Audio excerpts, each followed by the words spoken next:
If I could sum up this book in one sentence, it would be this. The Handyman Method is a bittersweet horror story about love, identity, and the quiet pain of disconnection.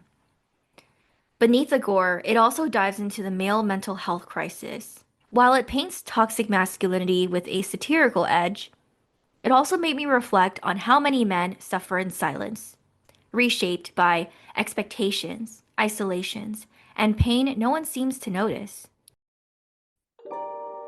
You're walking through a bookstore, not quite sure what to pick up. The air smells like old pages and new stories waiting to be discovered, maybe even written, yours included. Titles call out from every shelf. There's so much to choose from, it's almost overwhelming. You stop at a small desk. Behind it sits a woman. She smiles and says, "How can I help you?" You glance down at her nameplate. Her name is Ophelia. Her title? Resident Bookworm. Hi, I'm Ophelia, and welcome to Control Alt Read, a podcast about the books we read, the stories they tell, and what they really mean.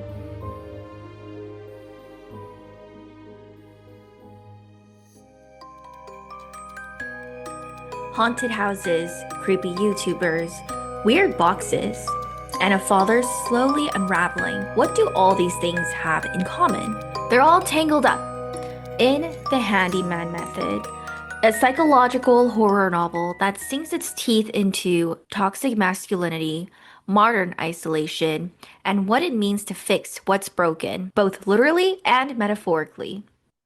It all starts innocently enough. A family of three, Trent, Rita, and Milo, move into a newly built home. As with all newly built homes, this house comes with its own set of problems. So, Trent, an ex-lawyer now turned stay-at-home dad, starts to tackle these different problems with the help of Handyman Hank, a YouTube DIYer who's more than he seems. At first, it's just tutorials on Trent's MacBook. But before long, Handyman Hank isn't just on screen, he's in Trent's head. And he isn't just offering DIY advice either. Before we know it, Handyman Hank's influence spreads outside of just the different projects Trent does around the house, but into everything, including his relationships with Rita and Milo. In fact, Handyman Hank also can be a dollar store physician, leading to one gruesome scene with a splinter. Handyman Hank's voice enters into Trent's mind, and as the house breaks down, so does Trent. This book does a wonderful job of weaving Lovecraftian themes and creating a very unsettling atmosphere within the book.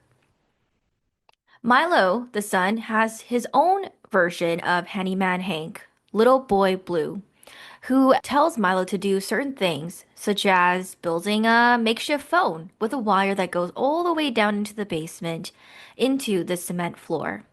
Whatever could be down there.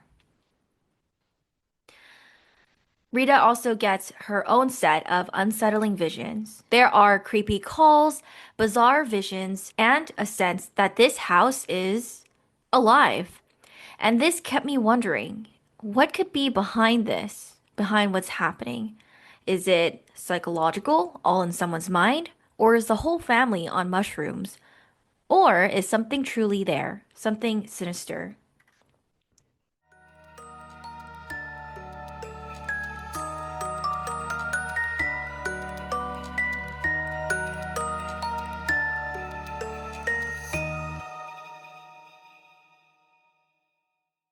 In terms of themes, this book expands on the fragile male identity.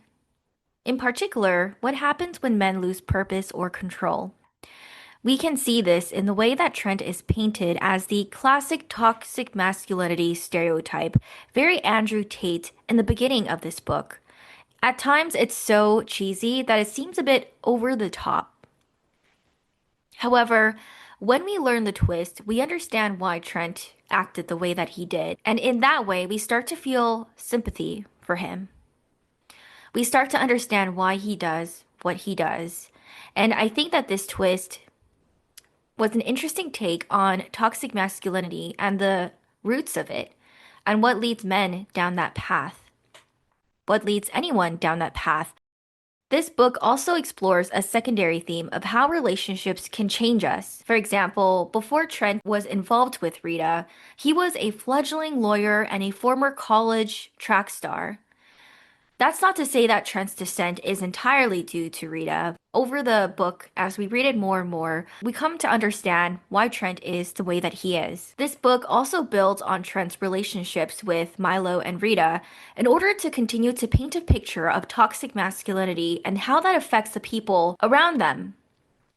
We can see that Milo looks up to Trent and obviously wants to please his father and make his father proud of him. There's a couple scenes in this book where Trent isn't the best father to Milo.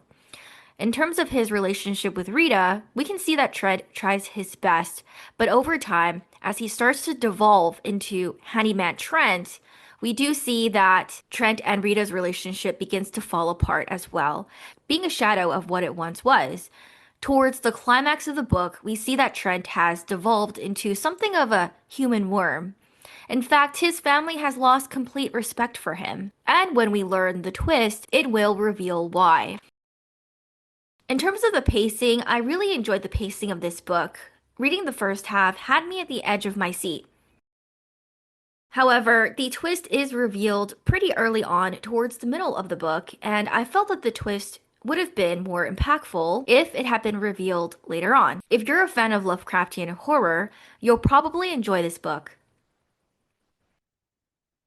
This book ends when one of the characters has to make a decision, and that decision is bittersweet. I understand why this character made the decision that they did. And to me, it's a realistic decision as well. Something that many of us in their shoes, I think, would have made. There are parts of this book that also make the reader think, what if I was in this person's shoes? How would I react and what choices would I make? And that is the beauty of a story. In addition to having a compelling plot, the Handyman Method does a great job of presenting the reader with a question. What would you do if this was you?